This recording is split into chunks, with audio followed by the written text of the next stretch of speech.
fuunee hordoftoonni sagantaa keenyaa akkam nagaa jirtu baga jiraatan baga sa'aatii kana geettan baga guyyaa kana geettan akkasumas hordoftoonni qeerroo biyyaa utubii keenya jara warri jettan guutuun isaa akkam nagaa jirtu baga jiraatan baga sa'aatii kana geettan.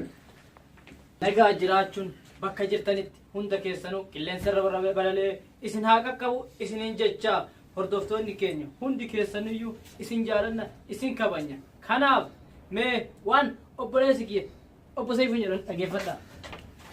Eeyyaa akkasumas baga sa'aatii kana geettan utubii keenya qeerroo biyyaa hordofu akka hin daganne mubaarakni dhufa eeggadha itti isin guuta.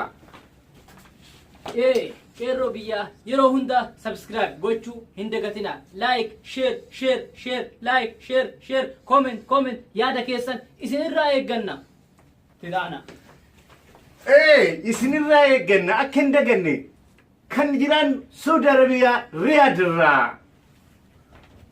Nutis isin abdanna isinis nu abdattan akkasuma namni dandeettii qabdan nu qarqaaruudhaaf waan nuti balleessine nu gorsuudhaaf nu wajjin dhaabbattanii nu wajjin taatanii bakka nu barbaannu nu geessuudhaaf isin qabna.